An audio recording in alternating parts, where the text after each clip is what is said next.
السلام علیکم ورحمۃ اللہ وبرکاتہ۔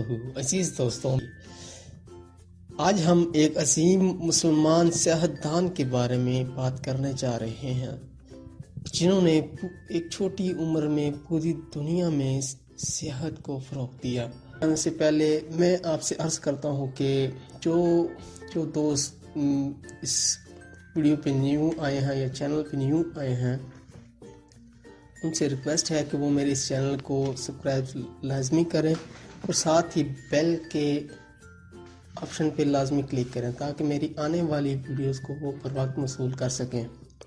تو آئیے چلتے ہیں آج کی ویڈیو کی طرف۔ 14 رجب 703 ہجری، 14 فروری 1304 عیسوی، 779 ہجری یا 377 عیسوی، ابو عبداللہ شرف الدین محمد بن عبداللہ بن محمد بن ابراہیم، افریقہ، ایشیا اور یورپ کے اکثر علاقوں کی سیاحت کرنے والا عظیم سیاح اور جغرافیہ دان، مراکش کے شہر طنجہ میں پیدا ہوا۔ ابھی 22 برس کا تھا کہ جون 1325 عیسوی میں سفر حج پر نکل کھڑا ہوا۔ قافلہ والوں نے اس کے زہد و تقوی کے باعث اسے اپنا قاضی مقرر کر لیا۔ اس قافلہ کی راہ سکندریہ اور قاہرہ سے ہوتی ہوئی جدہ کی جانب تھی۔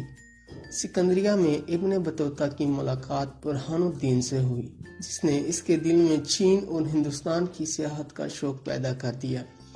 بحیرہ احمر کو عبور کرنے کا کوئی انتظام نہ پا کر اسے شام کے بالائی علاقوں سے ہو کر مکہ آنا پڑا۔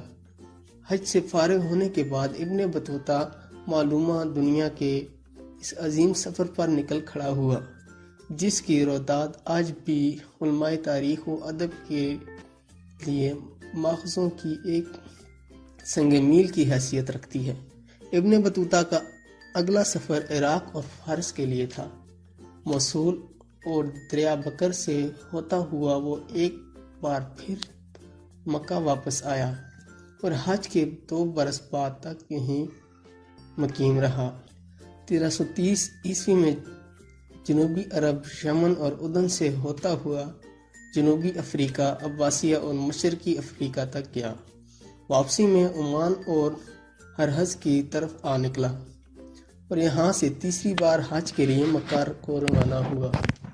ابن بطوطہ کا چوتھا سفر مصر اور شام کے راستے ایشیائی کوچک ترکی کے لیے تھا۔ ان تمام جگہوں پر ہمیشہ اس کی عزت افزائی ہوئی۔ عام طور پر وہ شاہی مہمان کی حیثیت سے رہتا۔ ایشیائی کوچک میں اس کی ملاقات سلطان محمد سے ہوئی اور وہ اس کی بیوی کے جلوہ میں قسطنطنیہ پہنچا۔ وہاں کیسر سوم سے ملاقات ہوئی۔ پھر ہندوستان جانے کے لیے دریائے دولکا سے گزر کر خوارزم، بخارا اور خراسان سے ہوتا ہوا وہ ربیع الثانی 743 ہجری ستمبر 1933 عیسوی میں کوہ ہندوکش کے راستے ہندوستان وارد ہوا۔ دہلی میں محمد تغلق نے اس کی آؤ بھگت کی اور مالکی مسلک کا قاضی مقرر کر دی۔ دوستو، یہ تھی ابن بطوطہ کے بارے میں کسی معلومات۔ امید کرتا ہوں کہ آپ کو پسند آئی ہوگی۔ مزید میری ویڈیوز کو دیکھنے کے لیے میرے چینل کو سبسکرائب لازمی کیجیے گا۔